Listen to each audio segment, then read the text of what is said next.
Para aprovada a ata da sessão anterior. Nós tínhamos, eu aproveito a ocasião para cumprimentar a Corte, eu faço na pessoa da eminente desembargadora Regina Ferrari, estendendo os cumprimentos ao desembargador Samuel, também o doutor Birajara, nosso procurador de justiça, e os senhores advogados aqui presentes, servidores do Poder Judiciário.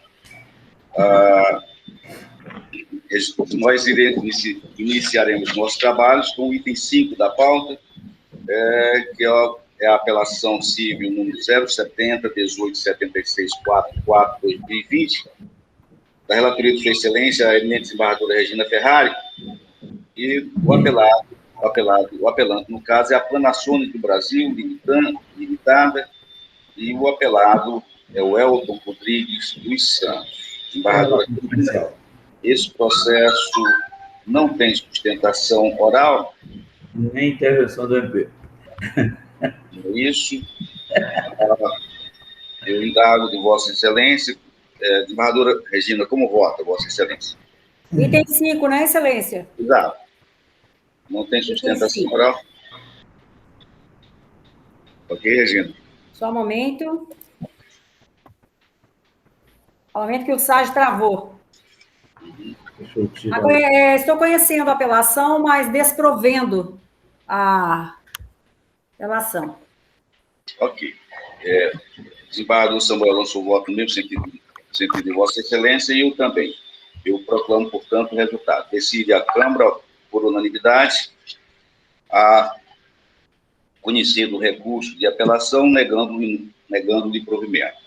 Decisão unânime. Os termos do voto da relatora e das mídias digitais arquivadas. Ok?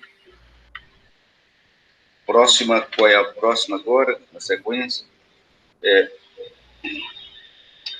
Chama a julgamento, está ainda, desembargadora Regina, o item 2 da pauta. Item 2 da pauta, apelação civil 070-1111-73-2020, também da relatoria da desembargadora Regina. O apelante, no caso, é Ricardo Dantas de Paz. O apelado, ele é apelado e, ao mesmo tempo, apelante, e Unimed Rio Branco, Cooperativa de Trabalho Médico. Nesse caso, nós temos a sustentação oral, desembargadora Regina, que será realizada pelo eminente advogado, doutora Josiane, pela advogada doutora Josiane da Unimed. Na sessão, desembargador. Não, como é que é? A advogada não se encontra presente na sessão. Não se encontra presente, foi notificada? Foi sim. Então, desembargadora Regina, conceda a palavra a Vossa Excelência para a manifestação do seu voto.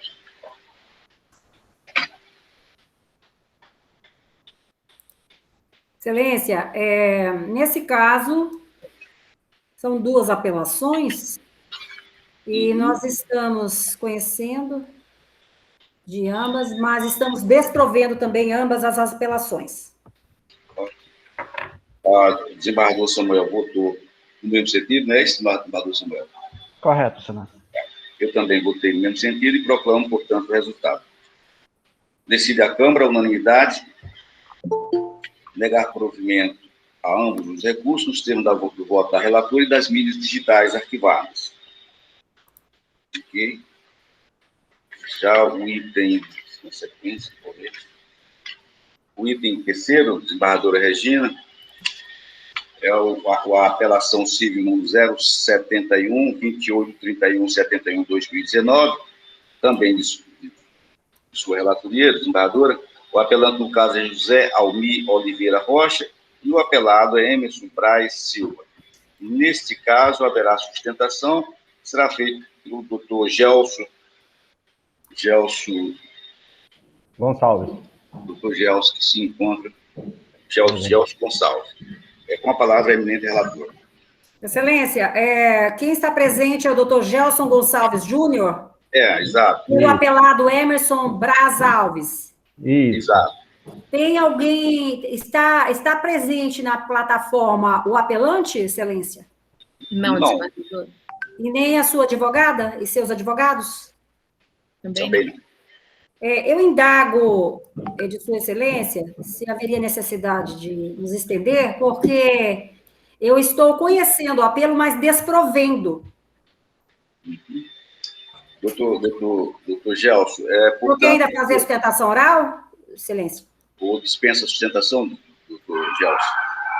Eu gostaria, se fosse... Eu gostaria de manter.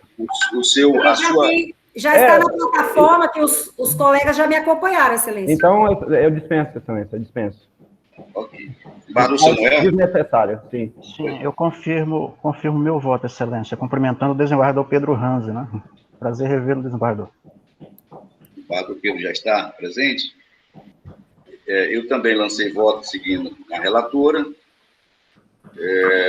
ainda na tarde de ontem, proclamo, portanto, o resultado. Decidem a Câmara, a segunda Câmara Civil, por unanimidade, negar provimento à apelação civil, nos termos do voto da relatora e das mídias digitais arquivadas.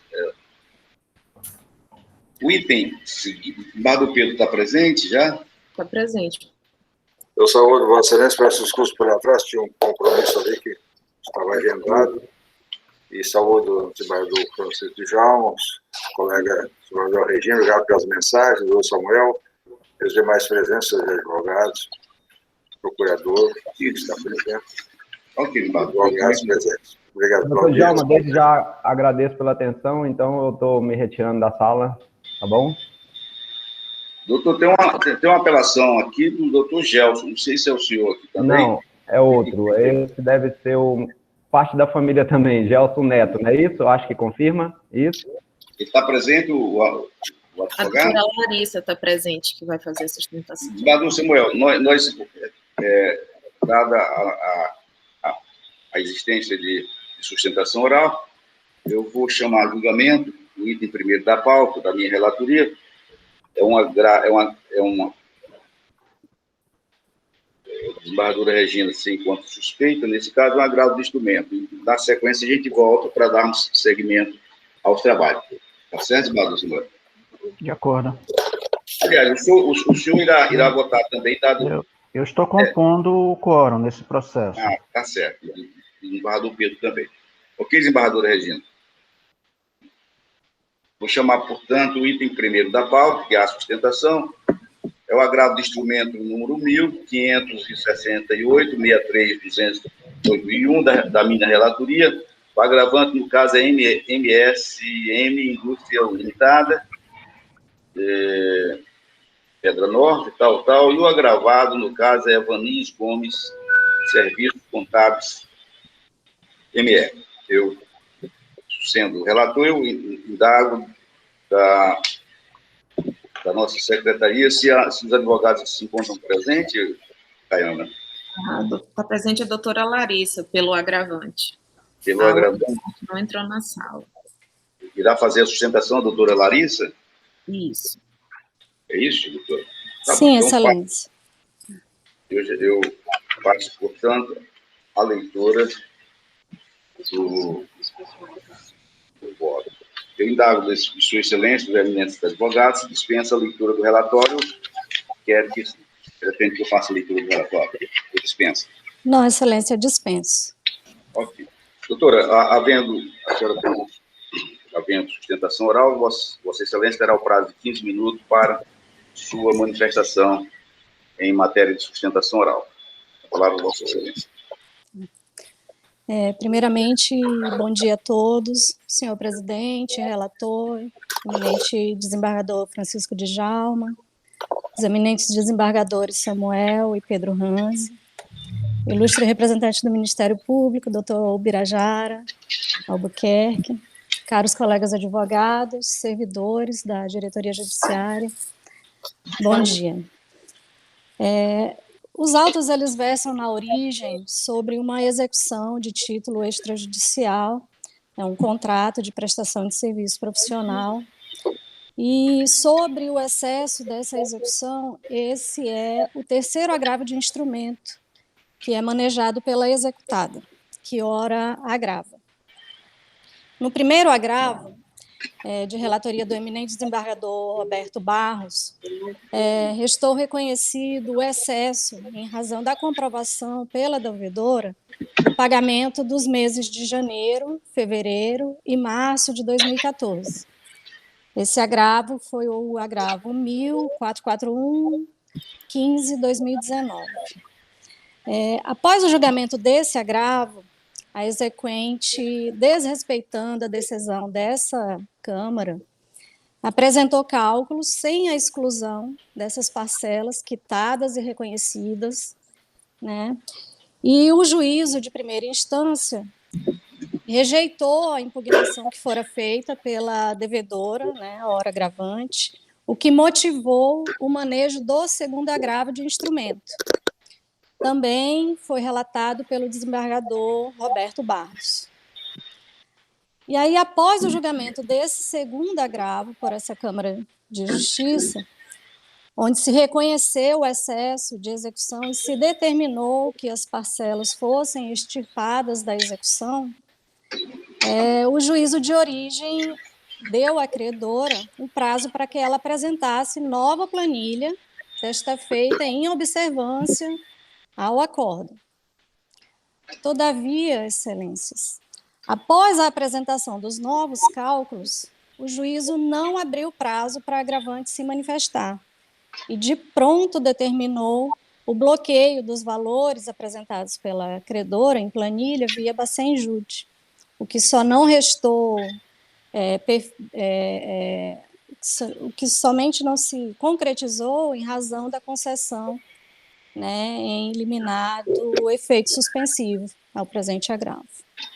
Os valores, eles são claramente excessivos, né, inclusive isso é reconhecido pela agravada em suas contrarrazões, quando ela diz que realmente fez inserir nos cálculos a incidência da multa de liquidação, que é incabível na espécie, né, já que não se trata de título judicial, mas título extrajudicial.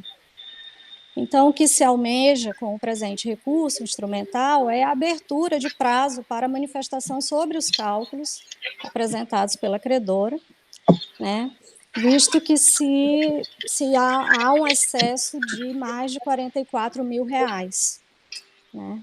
Deve-se relevar ainda, excelências, que sobre esse contrato em execução já houve o pagamento da ordem de R$64 mil, R$64.804, em valores nominais, né, isso em 18 de março de 2020, né, cujos valores também precisam ser atualizados para abatimento, né, do encontro do saldo remanescente da dívida.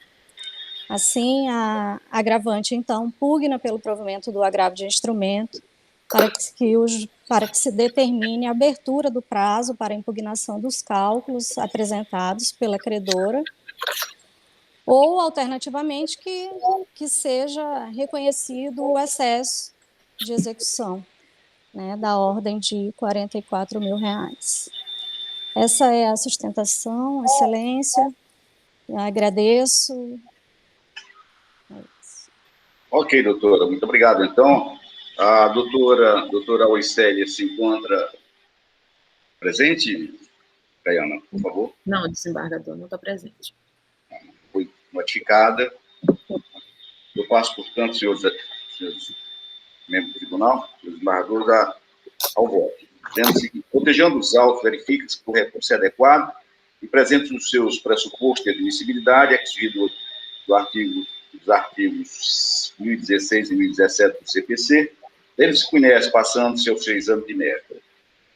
Sim, se há controvérsia, é analisar o acerto ou desacerto da decisão interlocutória de primeiro grau, que nos autos de execução do título extrajudicial número, determinou o bloqueio de valores via Bacen-Jude, sem que houvesse a intimação do recorrente a respeito dos novos cálculos do débito apresentado pela agravada.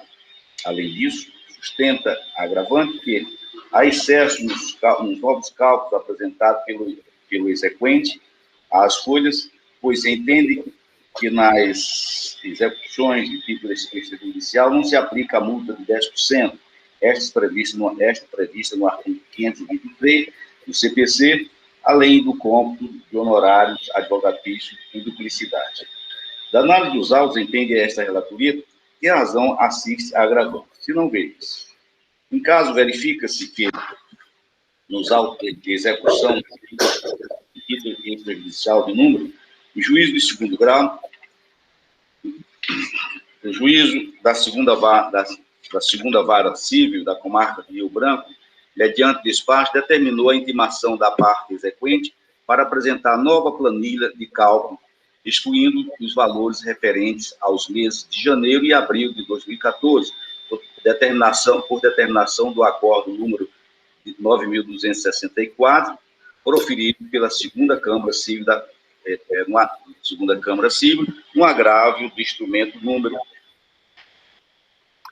Depreende-se que, na sequência, peticionário aos exequentes agravados, informando a atualização dos cálculos, bem assim, requerendo o bloqueio do CIS-PAJUD no valor de R$ 127.447,09, ocasião em que juntaram uma planilha, uma nova planilha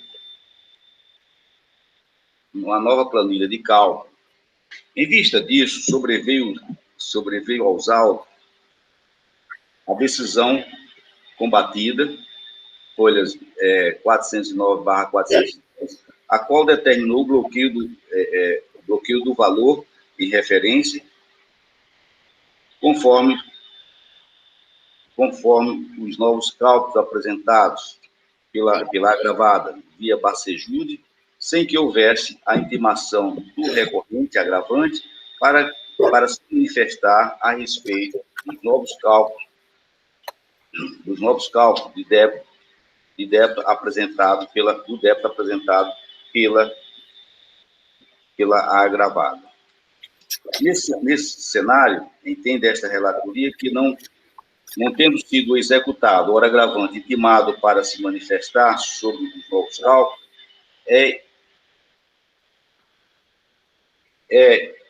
indendo de dúvida, a violação, neste caso, ao princípio constitucional do contraditório e da ampla defesa, isto esculpido no artigo 5º, 55 da Constituição de 88. Aliás, este é o entendimento da jurisprudência do Tribunal de Justiça do Estado de Minas Gerais, que diz o seguinte, aspas, a ausência de intimação do executado sobre os cálculos apresentados pelo exequente viola o princípio do contraditório e da ampla defesa, impondo-se a cassação da decisão homologatória do valor por este indicado. Fecho aspas. Também, no mesmo sentido, trago outras orientações jurisprudenciais, seguindo esse mesmo entendimento, que eu deixo de ler, porque é uma repetição dessa primeira orientação que eu acabei de ler. Estou fechando aspas.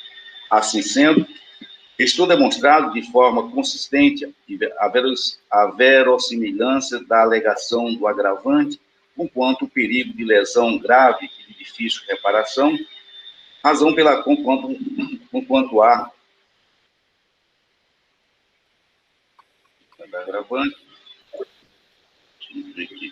agravante quanto ao perigo de lesão grave e de difícil reparação, razão pela qual se ratifica a liminar concedida por esta relatoria. No que toca à questão central da controvérsia, ou seja, a alegação de excesso de cálculo apresentado pelo exequente, tem-se que razão também assiste ao agravante e explica-se. Quando o excesso de execução não depender de produção de qualquer prova, ou seja, pudesse ser aferível da própria assertiva em base à impugnação, notadamente quando tratar de erro de cálculo evidente, perceptível de plano, sua adequação pode ser determinada, mesmo de ofício, por se tratar de matéria de ordem pública, porque evita para evitar, assim, um chamado enriquecimento sem causa. Nesse sentido, eu novamente lanço os olhos à jurisprudência dominante, que diz o seguinte. Quanto à preclusão, constitui matéria de ordem pública a adequação do valor executado para se extirpar o excesso. Ressalta-se que, em se tratando de matéria de ordem pública, pode ser alegada na instância ordinária ou em qualquer tempo, podendo, inclusive, ser conhecida de ofício. Precedentes de outra orientação jurisprudencial. Decisão, nesse caso, colatada pelo ministro Benedito Gonçalves. Fecho aspas. Dito isto, depreende-se, no caso dos autos, que o excesso alegado pela agravante decorre essencialmente da aplicação inadequada da multa de 10% prevista no artigo 523, parágrafo 1º do CPC, além do cômputo de honorários advogatícios em duplicidade. Sobre esta matéria, é indispensável ressaltar, inicialmente, que não se deve confundir a ação de execução de título extrajudicial com cumprimento de sentença. O que se pretende dizer com isso é que a multa prevista no artigo 523, parágrafo 1º do CPC, é aplicável ao cumprimento de sentença, não se estendendo, porém, à execução de título extrajudicial que possui regramento próprio. Neste viés, novamente, eu recorro à orientação jurisprudencial, que, na sua essência, determina o seguinte: a multa prevista no artigo 523, parágrafo 1º do CPC, é instituto de cumprimento de sentença, que se afetiva nos próprios autos da ação de conhecimento, não aplicável à execução e à ação autônoma, onde se forma novo processo, com regramento próprio e possibilidade de defesa ampla. Fecho aspas. Desse modo, sendo o excesso invocado oferível ao primeiro golpe de vista, além de a questão se constituir em matéria de ordem pública, resulta imperativo o acolhimento das razões trazidas no presente recurso pelo recurso de agravo de instrumento para que seja corrigido o cálculo e a atualização da dívida executada. Aliás, a própria agravada reconhece em suas contrarrazões, folhas 29/30, a inclusão indevida da multa de 10%, prevista no referido artigo 523 do CPC, em sua planilha de cálculo e, em razão disso, consequentemente, nota-se que razão também assiste ao agravante quanto à dupla incidência de honorários administrativos. Com essas considerações, senhores desembargador Pedro Ranzis, desembargador Samuel, eu estou votando pelo provimento do recurso de agravo de instrumento a fim de reformar a decisão proferida no juízo da 2ª Vara Civil da Comarca de Rio Branco, determinando, consequentemente, que a exequente agravada apresente novos cálculos, nova planilha de cálculo, excluindo a multa de 10% prevista no referido dispositivo processual, porquanto inaplicável à espécie, bem como a dupla incidência dos honorários advogatícios. Apresentados os novos cálculos, o juiz de primeiro grau deverá intimar o executado hora agravante para que, querendo apresente impugnação aos novos cálculos, eventualmente apresentado pela credora, isto em observância aos princípios do contraditório e da ampla defesa, custa-se pelo agravado. É como estou votando, desembargadores. E o desembargador Samuel já votou, ratifico o seu voto, desembargador Samuel. Eu cumprimento Vossa Excelência, senhor presidente, cumprimento o desembargador Pedro Ranzis. É surpresa em revê-lo aqui, desembargador? Está retornando? Como é, desembargador? Eu? Sim. Não, estou amanhã só. A partir de amanhã. Mas tá.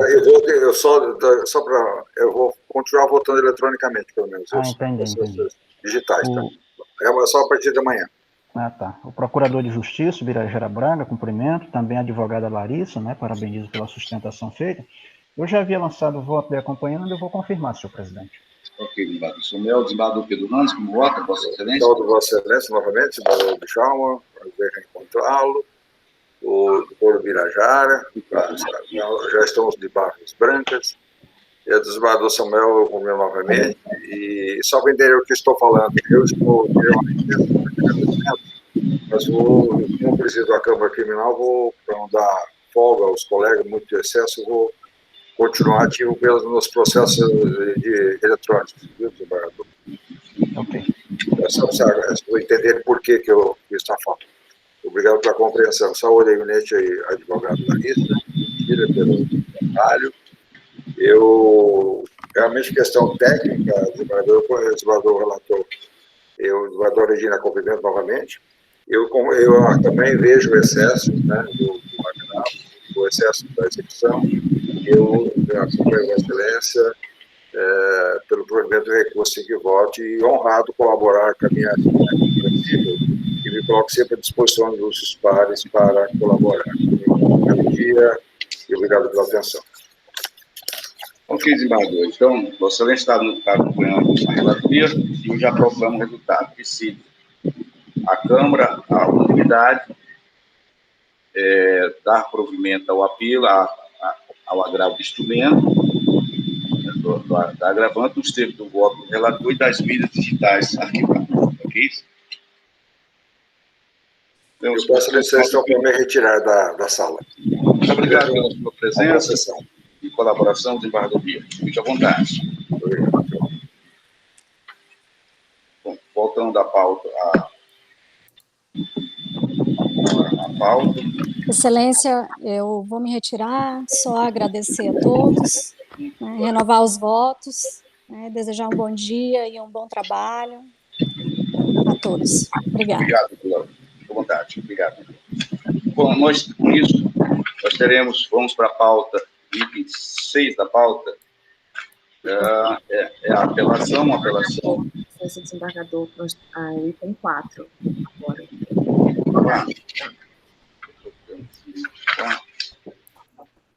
Pois não, desculpa. Chama a julgamento, na sequência, desta feita já com a composição da desembargadora Regina Ferraris, chama a julgamento a apelação civil número 079662 31 2029, aliás, 2020, e da relatoria desembargadora Regina Ferraris. O apelante desse caso é o Banco Santander e o apelado é Edivandro Segovia Furtado. Com a palavra, Sua Excelência. Nesse caso, nós teremos sustentação oral feita pela doutora Maiara, não é isso? Qual é o item, Excelência, por favor? Item 4, Regina. Só um momento, por favor.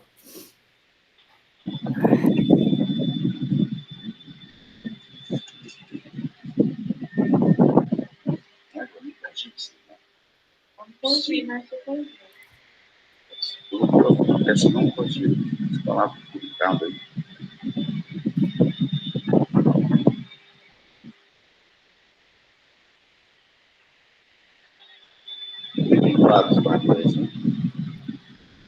Item 4, né, Excelência? Item 4? Item 4. Quem que vai fazer a sustentação oral, Excelência? Eu não ouvi. Que deu um a doutora, nesse caso, é a apelada. É a doutora Maiara, falará pelo apelado Edivandro Segovia Furtado. Ela vai fazer pelo apelado, Excelência? É pelo apelado. Ele é apelante e apelado. Apelante e apelado, Excelência, é isso. Tá. Como é que é? O autor é apelante e apelado. Ok. Excelência, eu consulto se a nobre advogada dispensa o relatório. Doutora, ok. Doutora, a senhora, tendo em vista a dispensa do relatório, Vossa Excelência terá o prazo de 15 minutos para a sustentação oral. Certo. Bom dia, cumprimento a todos aqui. noite, senhor presidente, mais componentes desta Câmara, senhor representante do Ministério Público, eventuários, colegas advogados. O caso é relativamente simples, excelência. O autor, ele fez um empréstimo bancário, ele já tinha outro empréstimo, né, nessa mesma instituição financeira. Com esse novo empréstimo, excelência, o banco, simplesmente sem autorização e sem comunicar o autor, ora apelante e apelado, abateu o outro empréstimo, né, deixando o valor que ele tinha contratado apenas em saldo. O autor já tentou de todas as formas reverter essa situação junto ao banco, tendo em vista que ele vinha pagando as parcelas desse anterior regularmente, sem nenhum atraso, e não obteve êxito. Então, excelência, foi necessário, né, acionar o judiciário e acertada a decisão de primeiro grau, quando a magistrada ela disse que o banco deve devolver o valor que foi debitado indevidamente. Entretanto, excelências, a apelação do autor, ela gera em torno do dano moral, uma vez que esse dinheiro que foi debitado de sua conta, sem a sua autorização, sem a comunicação, prejudicou o projeto que ele tinha feito com esse valor, até porque, excelência, ninguém precisa para não ter dinheiro em conta. Então, excelência, o autor para que seja deferido o dano moral, né, requer, ao mesmo tempo, que seja mantida a sentença nos demais termos. Basicamente isso, eu não vou me prolongar, e eu digo que requer, pede também o discernimento da apelada, a pior apelante também, que é a instituição financeira. Ok. Está dando uma interferência. Vamos pedir para todos fecharem os microfones, que está dando uma interferência danada. Não sei se os colegas. Pagador, o senhor está com o seu microfone aberto? Fecha um pouquinho, só para ver se melhora, que eu não estou conseguindo ouvir. Fecha o microfone só um pouquinho. Obrigada, melhorou. Melhorou. Estava dando microfonia. Então, é o item 4, excelência? Ok. Renova os cumprimentos, senhor desembargador Francisco Djalma, senhor desembargador Samuel Evangelista,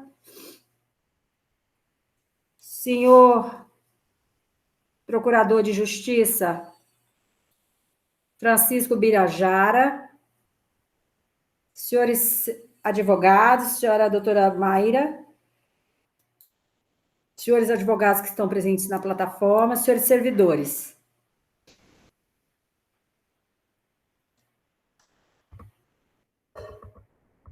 Temos duas apelações, uma aviada por Edivandro Segovia Hurtado e Banco Santander Brasil S.A. Eles interpuseram apelações em face da sentença prolatada pelo juiz de direito da primeira vara civil de Rio Branco. Lá no primeiro grau, o juiz julgou parcialmente procedentes os pedidos formulados pelo autor. Primeiro, o autor é o primeiro apelante, que é o Edivandro, em desfavor do réu, que é o segundo apelante, que é o banco.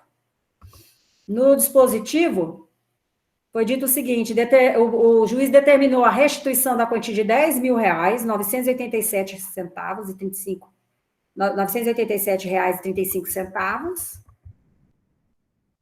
referente ao bloqueio ocorrido na conta da parte autora, conforme demonstrado nas folhas 36. Determinou as correções, né? O NPC, acrescido de juros, a partir da data do bloqueio. Julgou improcedente o pedido de danos morais. Diante a improcedência parcial dos pedidos, condenou a parte autora ao pagamento de 50% das custas judiciárias e honorários advocatícios. Pois bem.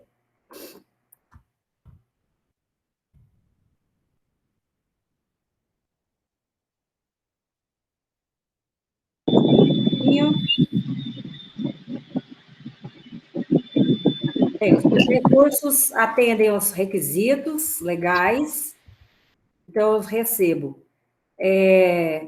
tanto uma apelação manejada pelo autor, quanto a apelação manejada pelo réu. No caso, o apelo de Eduardo Segovia Furtado foi conhecido também, e ele também litiga sob o palio da justiça gratuita.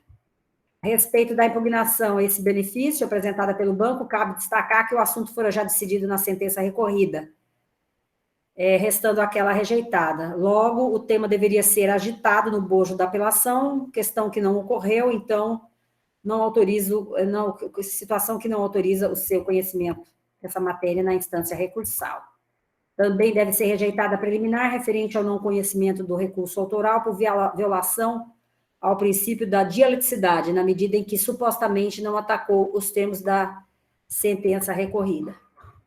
Com efeito, o provimento singular rejeitou o pedido inicial relacionado com os danos morais, e o recurso claramente apresenta as razões pelas quais entende que tal desiderato está equivocado, ou seja, o tema foi devolvido e os argumentos para a mudança da conclusão do juiz foram levantados. Segundo a melhor jurisprudência, o princípio da dialeticidade resta atendido quando há exposição de fundamentos suficientes para impugnar a decisão recorrida, ainda que haja reiteração de argumentos apresentados nas peças anteriores. Portanto, eu rejeito a preliminar. Coloco aí para os colegas. Rejeição da preliminar. Barroso Samuel, como se manifesta em sede preliminar? Cumprimento a advogada pela sustentação feita, sou de acordo. Também rejeito. Sim, vocês votam também na mesma linha da excelência, desembargadora Regina Ferrari. Continue, desembargador. A unanimidade decidiu a Câmara rejeitar a preliminar suscitada pela par. A unanimidade. Apelo agora, apelo interposto pelo Banco Santander Brasil S.A. Ao compulsar os autos, revela que em 31 de 8 de 2020, o autor Edivando Furtado firmou com o banco negócio jurídico denominado cédula de crédito bancário de empréstimo consignado, pelo qual tomou em empréstimo a quantia total de R$21.037,64. O pagamento restou fixado em 120 parcelas no valor de R$ 348,68. Ainda segundo o instrumento do contrato, o valor que lhe seria entregue correspondente a R$ 19.809,45 por meio de depósito em conta titularizada pelo próprio autor. O teor da avença revela também a completa ausência de cláusula informativa de que o montante acima referido servirá para a quitação da dívida anterior. Ou seja, o crédito concedido pela instituição financeira tinha finalidade única e exclusiva de garantir provisão de fundos em conta corrente do autor, e não para honrar prestações de avenças antecedentes. Entretanto, ressoa em controverso o fato de que o Banco Santander liberou o dinheiro na conta corrente indicado pelo autor e imediatamente utilizou parte dele, R$ 10.937,85, para efetuar a liquidação do empréstimo bancário número 1556-3200006480 32/2013, consoante demonstra o status de página 36. De acordo com o documento de página 35, esse negócio jurídico foi firmado pelas partes em setembro de 2019 e estava sendo pago regularmente. A par da mencionada ausência de previsão contratual, o banco demandado não junta nenhum outro elemento demonstrativo de que a quitação restou acertada com o autor, ainda que informalmente, ou como meio de lhe conferir uma melhor organização financeira pela unificação de suas dívidas. Diante deste panorama, o réu não logrou êxito em comprovar o fato impeditivo, modificativo ou extintivo do direito do autor, nos termos do artigo 373(2) do CPC. Desta feita, a conduta da instituição de crédito ao fugir do pactuado com o consumidor deve ser enquadrada como violador do direito básico de informação previsto no artigo 6, inciso 3 do CDC e também do princípio da boa-fé. Trago aqui julgados nesse sentido. Vou pedir permissão para não ler. Todos já de conhecimento de vossas excelências. Como consequência, de rigor, o retorno das partes ao status quo ante, sem a quitação antecipada realizada de forma indevida, ou seja, os termos relativos ao contrato do empréstimo bancário, número 1556320000648032-2013, devem ser retomados para que o autor possa continuar adimplindo as parcelas remanescentes da avença.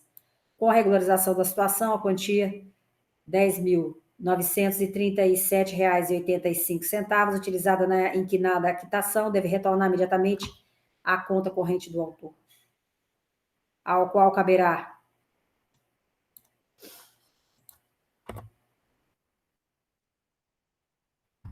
a continuidade dos pagamentos das parcelas dos dois empréstimos nos moldes entabulados em ambos os contratos. No ponto, cabe destacar que é totalmente descabida a alegação da casa bancária de que essa determinação é de impossível cumprimento.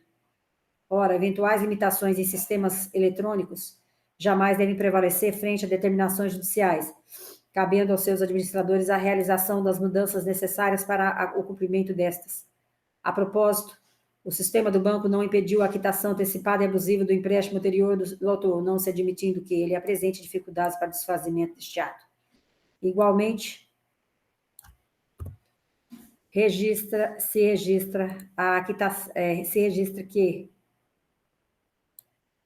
a implementação dessas medidas não devem ser condicionadas à análise de crédito do autor, uma vez que o infortúnio relatado nos autos fora causado pela instituição de crédito, a quem cabe a responsabilidade de desfazê-lo, conforme visto acima.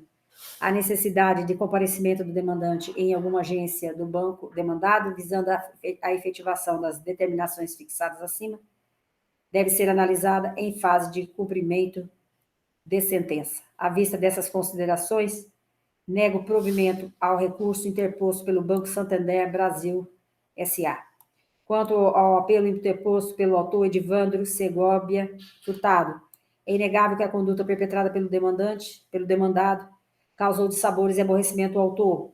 Afinal, a iminência do recebimento de crédito no valor de quase R$20 mil naturalmente gera expectativa. Entretanto, a natureza dos fatos retratados no caderno processual não se enquadra no chamado dano moral em rea ipsa, que não reclama prova de que o ato ilícito efetivamente provocou ofensa em algum atributo da personalidade da vítima. A ser assim, o autor deveria ter acostado alguma prova de abalo moral sofrido, o que não aconteceu, baseando sua argumentação muito mais no aspecto punitivo da indenização do que propriamente na lesão experimentada.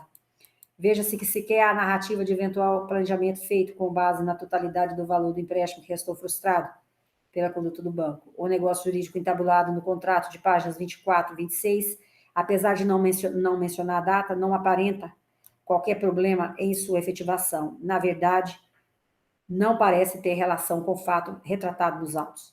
Assim, nego o provimento ao recurso ofertado pelo autor Edivandro Segovia Furtado.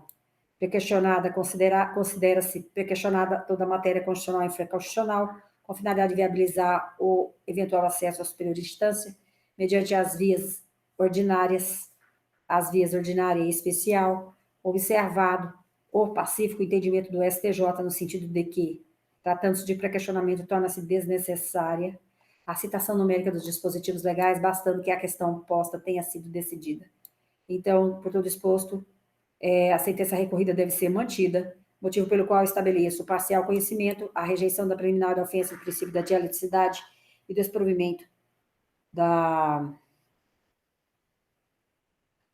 só trocando aqui, já fora analisada a preliminar, né?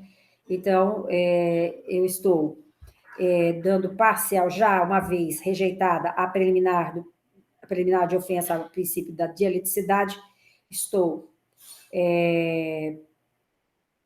desprovendo o apelo formulado pelo Banco Santander Brasil S.A. e o conhecimento e desprovimento do recurso interposto pelo autor Edivandro Segovia Furtado. Mantenho igualmente a divisão dos ônus de sucumbência fixados na sentença, por conta da sucumbência recíproca, devendo apenas honorários fixados serem majorados para 12% sobre o valor da condenação devidos mutuamente pelas partes. Por oportuno, registre-se que o autor litiga sobre o pago da assistência judiciária gratuita. Como vota, excelências?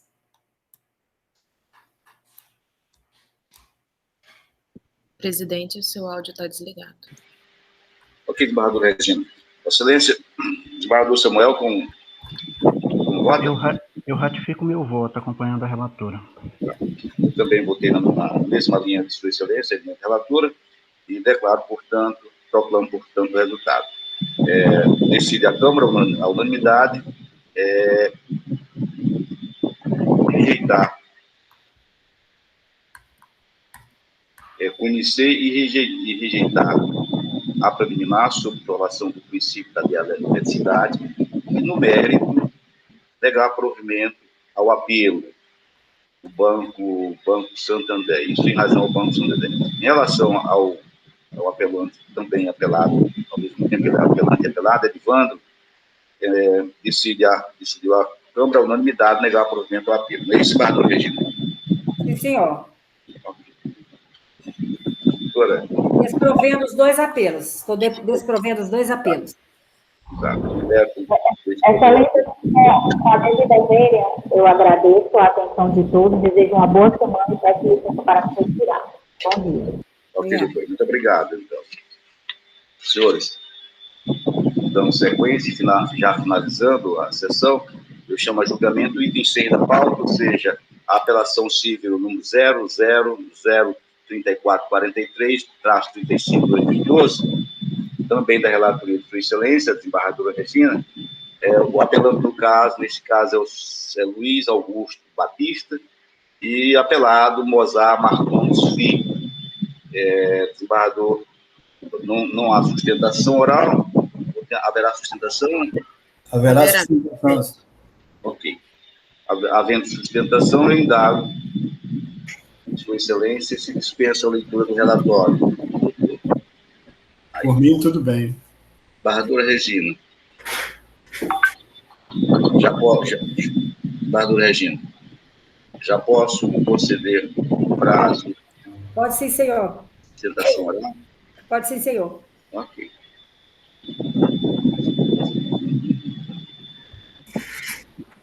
Ok. Tendo em vista o pedido de sustentação oral pelo apelante Luiz Augusto Neylon Dutra de Souza, aliás, pelo apelante Luiz Augusto Batista, será realizado pelo advogado Duaires Neylon Dutra de Souza. Concedo a palavra, portanto, a Sua Excelência pelo prazo regimental. Bom dia a todos, excelentíssimo senhor desembargador, doutor Djalma, excelentíssima senhora desembargadora, doutora Regina, excelentíssimo senhor doutor Samuel Martins Evangelista, excelentíssimo senhor doutor, procurador de justiça, doutor Ubirajara, a diretora da judiciária e a todos os presentes. O caso aqui é muito simples. O apelante comprovou que está no imóvel desde a aquisição, mas antes mesmo da aquisição, que foi efetivada em 1996, havia um outro antecessor. Até essa posse foi desprezada na decisão de primeira instância, mas ela deveria ter sido somada. Por quê? Porque quando ele adquiriu, conforme tem prova nos autos, ele não mexeu em nenhuma cerca.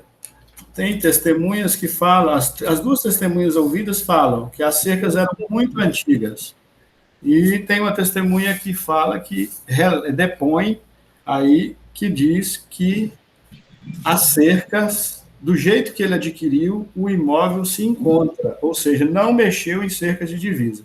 Mas o ponto que foi negado o direito a usucapi, a conquistar a propriedade pela usucapião, foi que a magistrada Acó viu oposição à posse exercida pelo apelante. Mas é importante destacar que o apelante adquiriu o imóvel quando ele tinha 46 anos.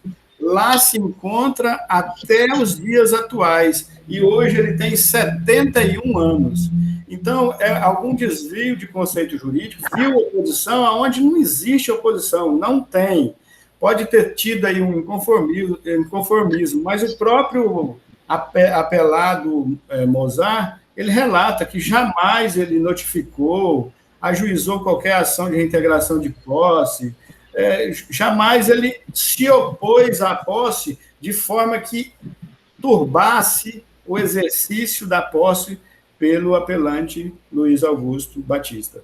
E essa é uma realidade que está nos autos e é uma realidade fática, que é a realidade que o doutor Luiz Augusto Batista vive até os dias atuais. Em 96, em novembro, ele registrou a carteira de um funcionário. A prova está nos autos. Em 98, ele averbou a reserva legal.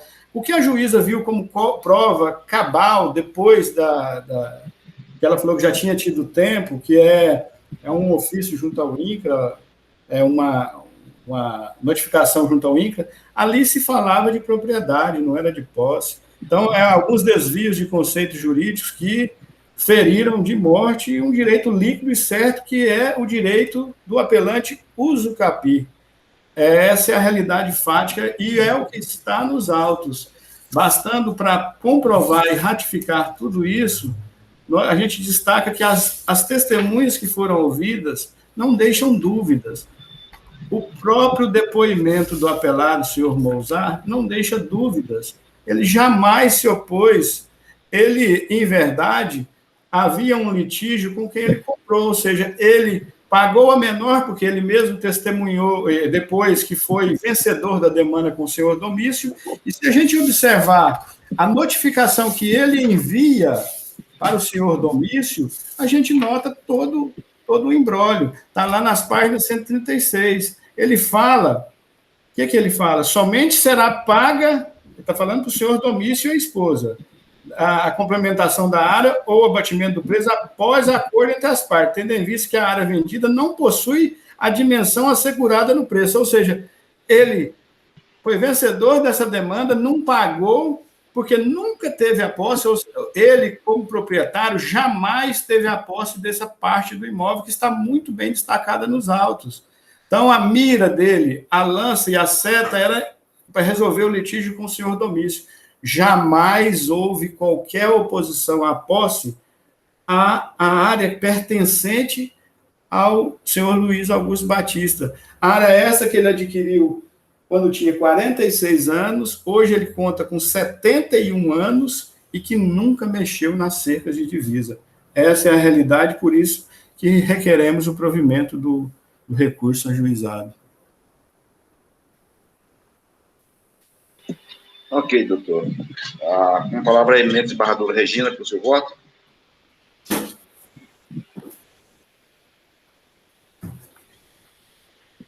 Desembargadora Regina, seu áudio está desligado.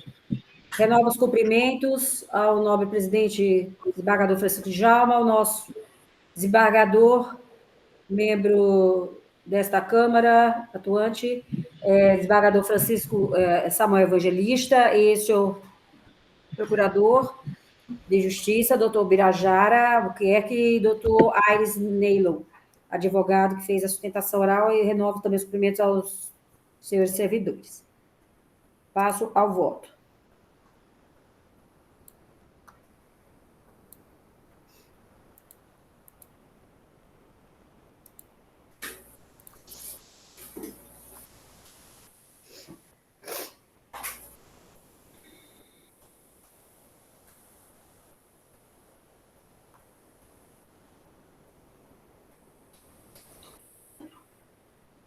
Só um pouquinho que eu estou abrindo o SAGE. E caiu.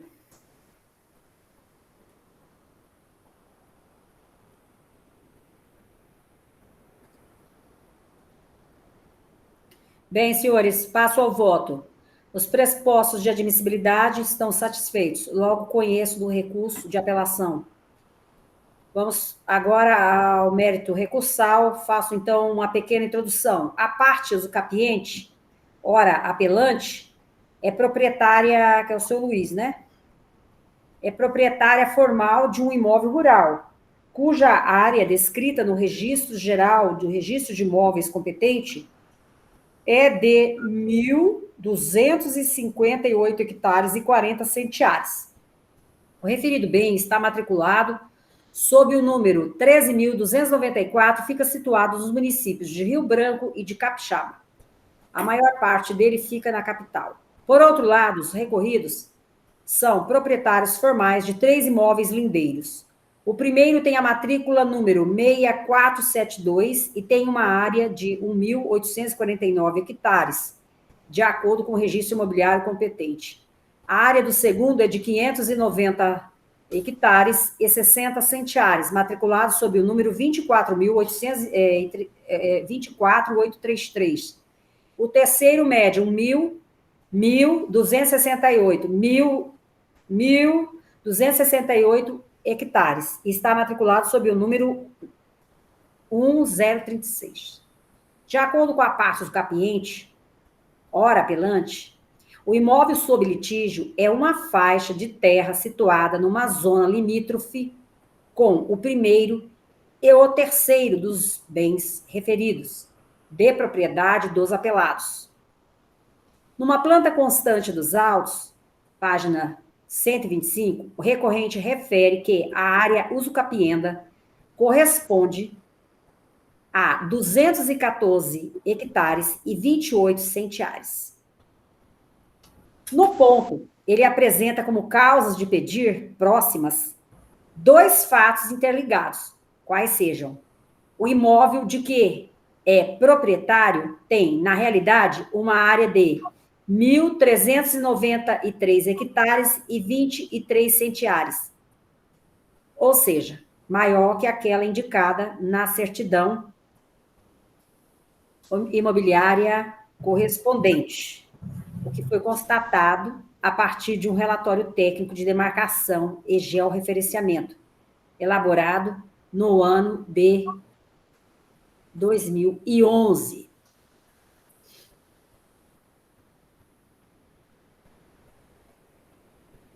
Pois bem, e por segundo, os apelados foram vencedores numa demanda judicial, cuja ação foi proposta contra o senhor Benício Rocha Fernandes. Domício, excelência. Como? Domício. Domício. Tá. Eu vou anotar aqui para depois fazer a correção. Na qual restou decidido que a área daquele terceiro imóvel que lhes pertence é de 1.020 hectares e 65 centiares, e não 1.218 hectares, como foi considerado para o pagamento do preço no ato de celebração do negócio jurídico de compra e venda.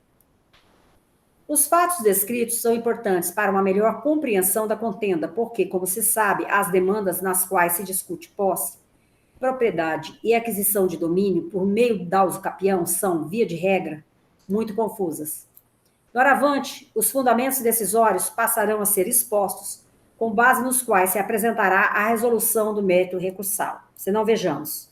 Requisitos legais para a usucapião, né? Nós temos o caráter e o tempo de posse, e como é essa posse exercida pelo apelante. O apelante adquiriu o imóvel de que é proprietário por meio de registro efetuado na data de 10 de fevereiro de 2000, com base em escritura de compra e venda lavrada em 8 de outubro de 1996. O bem foi adquirido de Joaquim Francisco de Lima e Ivani Paulino de Lima, casados entre si. Por outro lado, os recorridos são proprietários de um dos imóveis lindeiros, o terceiro acima referido, desde 27 de outubro de 1999, quando ocorreu o registro imobiliário respectivo. A aquisição se deu por escritura lavrada em 27 de outubro de 98, na qual figuram como vendedoras as pessoas de Domício Rocha Fernandes e Marisa Neves Fernandes. Página 193, 196. A síntese dos fatos expostos no capítulo introdutório permitiu a seguinte conclusão: o apelante tenta traçar uma conexão direta e inseparável entre a constatação de que o seu imóvel tem uma área maior, o que ocorreu a partir de um relatório técnico de demarcação e georreferenciamento, páginas 50 a 102, e uma verificação oposta obtida pelos apelados, qual seja a de que um dos imóveis que lhes pertence tem uma área menor que aquela indicada na certidão imobiliária correspondente, com base na qual o negócio jurídico de compra e venda foi celebrado, no já referido ano de 98. Pois bem, como se sabe, a usucapião é um meio originário de aquisição de propriedade e de outros direitos reais. Um dos requisitos legais indispensáveis para a usucapião, seja qual for a modalidade, é a chamada posse ad usucapione, assim entendida aquela que é exercida por alguém com ânimo de dono, ou seja, de se tornar senhor de um bem que é pertencente a uma terceira pessoa. Pois bem, o referido requisito ele está disposto nas normas dos artigos 1238 e seguintes do Código Civil, assim expressas. Artigo 1238, aquele que, por 15 anos, sem interrupção, nem oposição, possuir como seu um imóvel, por isso a doutrina fala com ânimo de dono, né? Adquire-lhe a propriedade, independentemente do título e boa-fé, podendo requerer ao juiz que assim o declare por sentença, a qual servirá de título para o registro no cartório de registro de imóveis. Artigo 1239, aquele que, não sendo proprietário de imóvel rural ou urbano, possua como sua, por 5 anos ininterruptos, sem oposição, área de terra em zona rural não superior a 50 hectares, tornando-a produtiva por seu trabalho ou de sua família, tendo nela sua moradia, adquirir-lhe a propriedade.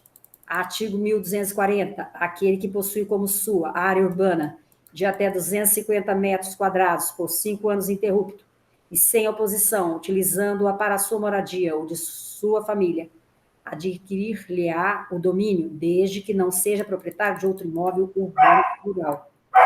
Artigo 1240A, aquele que exercer por 2 anos, ininterruptamente e sem oposição, posse direta com exclusividade, sobre imóvel urbano de até 250 metros quadrados, cuja propriedade dividida com ex-cônjuge ou ex-companheiro que abandonou o lar, utilizando para sua moradia de sua família, adquirir-lhe-á o domínio integral, desde que não seja proprietário de outro imóvel rural, urbano ou rural.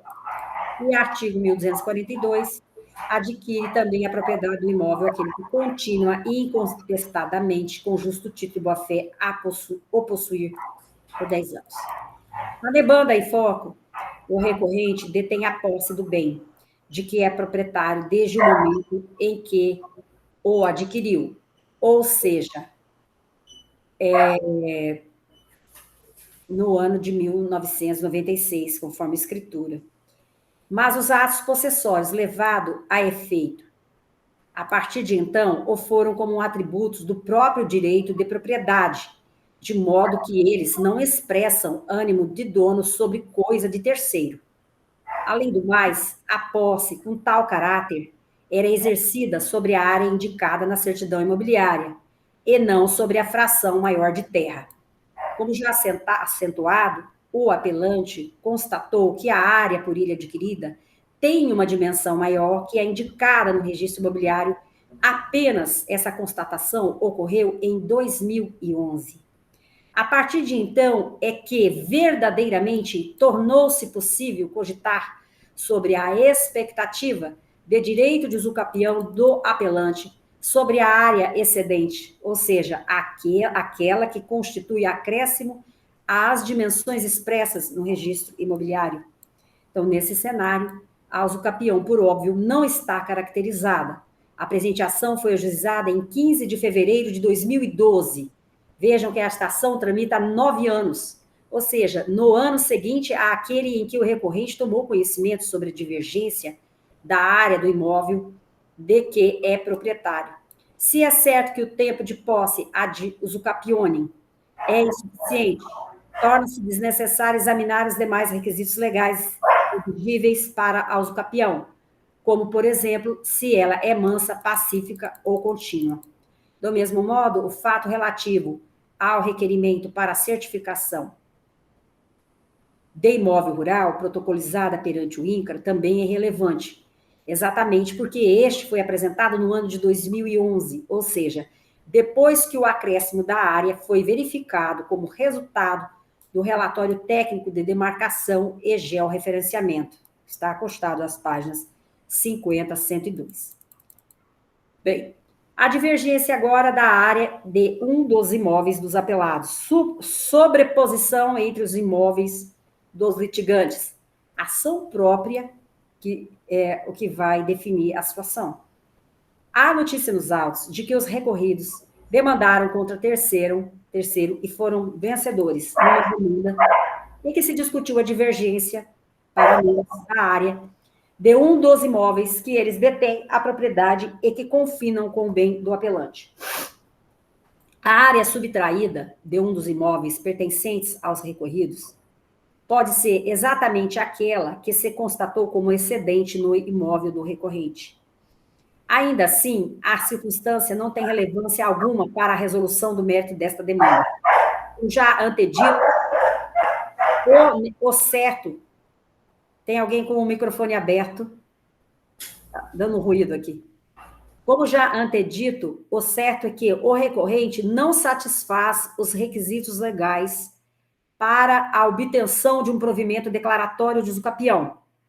Logo, se há sobreposição de áreas entre os imóveis dos litigantes, a querela deve ser conhecida e decidida numa ação própria, e não nesta aqui de usucapião, qual seja uma eventual, digo aqui por sugestão, ação de retificação de registro imobiliário, de que trata a norma do artigo 203 da Lei 6.015/73, que dispõe sobre os registros públicos e dá outras providências, cujo enunciado está aqui basado no voto, conforme trago aqui a vossas excelências. Artigo 213, o oficial retificará o registro ou averbação. 1. De ofício ou a requerimento do interessado nos casos de 1. B. Indicação ou atualização de confrontação. E B. Retificação que vise a indicação de rumos, ângulos de deflexão ou inserção de coordenadas georreferenciadas em que não haja alteração das medidas perimetrais. É alteração ou inserção que resulte de mero cálculo matemático feito a partir das medidas perimetrais constantes do registro. F. Reprodução de descrição de linha divisória de imóvel confrontante que já tenha sido objeto de retificação. E 2, a requerimento do interessado, no caso de inserção ou alteração de medida perimetral, de que resulte ou não a alteração de área, instruído com planta memorial, enfim. Então, seguem aqui as normativas sobre o assunto. Não vou ler todos os dispositivos para não cansá-los. Portanto, o argumento em tela também, ele é incapaz, eu digo que o argumento de que ele exerceu todo esse tempo para caracterizar conforme a legislação não ficou provado, porque ele só passou a deter a posse com ânimo de dono em 2011, a partir de 2011, quando houve esta constatação pelo georreferenciamento. Então, assim, falta um dos requisitos da tutela de usucapião, para conceder a tutela de usucapião, e entendo que não há como modificar a sentença impugnada. Por todo exposto, conheço da apelação, mas desprovejo a pretensão recursal. Condeno o apelante ao pagamento das custas processuais e dos honorários advocatícios, cujo valor destes estabeleço no equivalente a 15% daquele atribuído à causa devidamente atualizada, como voto, excelências.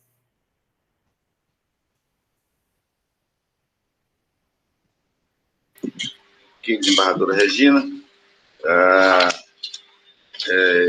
Desembargador Samuel, como vota?